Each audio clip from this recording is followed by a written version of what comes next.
Ji Ka Khalsa, Waheguru Ji Ki Fateh. Welcome back to the second episode of Voice of Youth. Thank you for all the support that we received on the first episode where we talked about COVID-19, the current situation, and keeping busy while in isolation. Once again, I'd like to thank Sharanjit Kaur for being a special guest on that episode. And today, I'd like to talk about something else, continuing on with the current ideas and what we've talked about with COVID-19, and talking about organizations, Sikh organizations, the Sikh community, which has done a lot during this time and also things before it. Today I won't be joined by a special guest. Instead, it'll just be me talking, and the episode may be a little shorter than normal ones, but I think this is an important thing to talk about. The Sikh community in Victoria and Australia as a whole has been a prominent one in recent years, from people like my parents and other people like the Singh Station Company here and other organizations which I'm going to talk about. They have been doing a lot over the past few years and some years before I was born and other youth were born, in promoting the idea of Sikhism and creating an identity for us in Australia. I'd like to thank them all before we actually get started. I will miss out on a few people and I'm sorry about that. But I will also miss out on a few things that these organizations have done as well. So I'm only going to talk about a few points for each of them so that way I can go through a good amount of organizations and at the same time give some information. So what I talk about today, some of these organizations would have done more and may be planning to do more in the future. We're also testing out a new layout for when I actually film and it's just me. So the camera and layout may be a little different. We'll feature a few cuts here and there, but we're also going to feature a PowerPoint presentation to use and support all that I'm going to talk about here. So we'll have some visual aids and that's going to be some great fun. Okay. So I do have notes on my phone, so if I ever look down, it's just to see what organization I'm talking about, who's next, and just the order of things that's going on. But before I actually specifically go into the organizations, I think it's important to talk about the people beforehand that aren't in these organizations that may have supported it and got it started and created an identity here. I know in my local community, the Widow Sikh Council, we've attended, my family and other families have attended other actual events with multiple cultures, I should say, called multicultural events, which were really good. We are actually a part of the Akal Purki Forge. Is that what, I think that's what we were called. I can't even remember myself. How do you know? No, but so that's what we were a part of. We did Kirtan. We did it at a few places. I know we did one at the local Widow Sikh Council. We've attended that. I know with my family, I attended the Blessings of the Fleet. I know other Sikhs have attended those as well. And that Blessing of the Fleet is when multiple religions come. They each do a prayer, and the medical ambulances, the police force, and all these services which are in our community. So it's important to acknowledge those people. It's important to acknowledge these events. They're ones that I've partook in, so they're the ones I know about.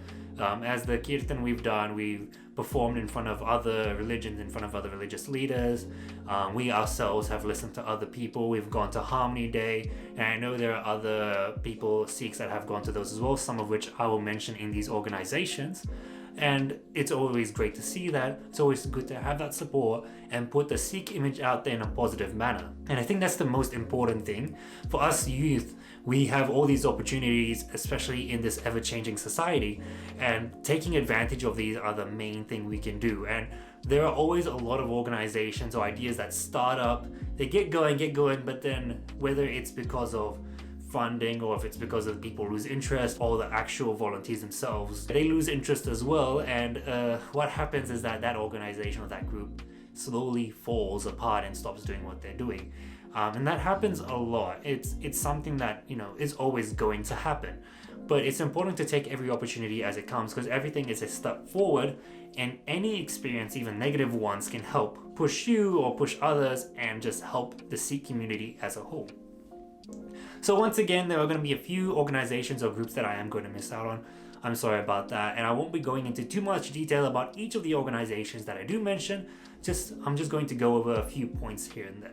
So let's get started with Checkshaitana. Checkshaitana is a group I've actually mentioned in last week's episode, a group which Sharanjit herself is a part of. So what they do is that they can connect the community to available resources and organizations. They share regular posts on staying healthy in isolation, and they have open conversations about mental health within the Punjabi Sikh community, promoting and discussing mental health and mental well-being. They've done so mostly with art, which you can also see in this presentation itself. They held their first event last year in 2019, and they did that with the support of a Carl Forge, which is the next group we're going to talk about. A Carl Forge, they run camps around Australia. So there's some in South Australia, Queensland, all over the place. As I said earlier, they also supported Checkshaitana in their organizing of the event and promoting them in their event itself. They were also at the National Multicultural Festival in 2020, which is a great way for, like I said earlier, with some of the events that I myself had attended, they've done so with this event. And it's a great way to promote the Sikh image, give people a glimpse into the Sikh life, and do so in a arena which everyone is there for the reason to learn. And that's a great stage and a great job they've done. They also do scripture readings and more with special guests. So they've invited guests from over Australia, outside of Australia, to come over to give a Kirtan or maybe even do some kata, and they themselves have done that, which is really great to see. So carrying on, we have Sikh Youth Australia. Now, they have run youth camps, as is in their name itself. They've done seminars and networking sessions for Sikh professionals, which is really good because it's great for a way for Sikhs and in each of their individual fields to kind of have this opportunity to go out and, you know, meet with other people, talk with them, discuss the regions in which they work in. And they've also hosted virtual events such as trivia, Kirtan, and more. And I think it's a really good idea. Like I said with Sharanjit in last week's episode about keeping busy, one of the things that she has done is go to trivia, online obviously, and that's one of the great things that they've been doing, online trivia events. So if you ever get a chance and you want to go do that, make sure you check out Sikh Youth Australia so you can partake in that as well. And what I love about them as well is that in this poster itself, it says surfing through the second wave. And you know, obviously a second wave is a negative thing, but then it's just trying to make sure people stay lighthearted and, you know, optimistic during this sense. And it's great to see. It's just a nice little joke I really enjoyed. So then we have Sikh Volunteers Australia. So what they do is disaster relief, especially in the recent times. What they've had is they had a free food truck service where they serve over 1,000 people, well over 1,000 people I should say, including residents in lockdown as well as those affected by the bushfire which occurred earlier this year in Australia. So they've actually been covered in the news by Channel 9, Channel 7, and it's really good.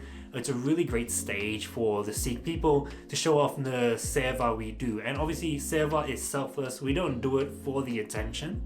We do it from the goodness of our hearts. We do it to help people, and it's great to see a smile on everyone's faces. It's good to see them practicing good hygiene by covering their masks, covering their face, keeping everything packed nice and neatly. It's easy for people to access, and it's set up in a way which is really good for the community. And by promoting this core idea of Sikhism, it's a really good job. I'm really thankful for them, everything they've done, especially it's good. I don't really know how to say it though. I'm pretty sure everyone out there thinks that this is good. Going to people who are stuck in lockdown, helping provide people with food in this time where not everyone is earning a living like they used to. It's just really good to see. Let's move on to the Sikh Interfaith Council of Victoria. So they've been promoting good practices in isolation, which is always great to see. And they've conducted and also have attended multicultural events where they represent the Sikh people. So once again, this is a great stage for us Sikh people, going out and about, going to all these other communities, going to all these other events, and representing us in a positive manner. Once again, in an arena where people are there to learn and are interested. At the same time, we gain an understanding of other cultures, other religions, and that is a really important thing. Because for us to expect someone else to actually listen to us and get to know us, we should also be able to reciprocate that and go listen to other people. Finally, the last organization I'm going to talk about is the Sikh Australian Support for Family Violence. So what they do is promote organizations and support for those involved in some way or form with family violence. promoting support sessions where people can come together, unite, share their stories, and learn a bit more about good practices and what they can do themselves. So this is for volunteers that work with domestic violence victims, which they do have. This isn't just for victims themselves, but also for their volunteers that they train and that they support in going out and helping domestic violence victims. As I've said, they have training programs for community leaders, and they provide both legal and emotional support. And that's a really great thing to see. In this time we are in, especially in this time, as we all know, domestic violence cases have risen, and it's important to acknowledge that and also do something against it. And they've been doing this, and I think it's a great thing for the Sikh people to do. For us, Punjabi Sikh community, for all of us, for all of the people out there, it's an important topic to cover. So these are some of the organizations I wanted to talk about today. As you can see, some of them are still doing things throughout isolation. As you can also see from the images, some of the environments that they're in, that they're doing it around Australia, not just in Victoria where I'm based, but also in other states as well. And while currently the actual lockdown is happening in Victoria itself, it's important to also stay connected throughout with other states. The Sikh communities shouldn't just be isolated in one area. And while you can't go to all these camps, and while you can't go out and support these organizations at the multicultural events like you could back then, there's always an opportunity for you to maybe take part in the trivia, maybe connect with Checkshaitana, Carl Forge. If you do make some art, I know Checkshaitana loves to promote mental health and all these ideas through art, and you can see through their images that is what they do, that they succeed in doing that. And maybe while now you can't actually go out, all these online ways are still there. As we've talked about last week, as we're talking about now, there's an opportunity there. And it's also good because we're supporting Sikhs, not just within Melbourne, Victoria, but throughout all the states in Australia. And that's a great idea. That's a great thing that we're seeing. I hope you've enjoyed this. It's a really short video today because I wanted to talk about these communities. I wanted to talk about some of the groups out there that are doing stuff, because not only is it great to know about these while in isolation, there's someone you could support. If you do have money to donate, go for it. If you don't, it's obviously understandable because we're all in a situation where we're not living like we used to, and we're not having the economic benefits of what that we used to. And I'll make sure I put some of the organizations, the links to their social media accounts, pages, whatnot in the description here, so that way you can check it, whether it's above me, below me, wherever you're watching this. Make sure you check them out. Get interested, leave a comment down below of any organizations you know out there that you support, that you'd like people to know about. Let me know what you're doing in isolation. Have you attended any of these trivia nights? I know they sound really cool. A part of me is tempted to now. But we'll see in the future what happens, okay? So this has been the second episode of Voice of Youth, talking about the communities out there, the Sikh community, the Sikh organizations out there that have been doing something to represent us in the wider community. So thank you for joining me, and until next time, I'll see yas. Waheguru Ji Ka Khalsa, Waheguru Ji Ki Fateh.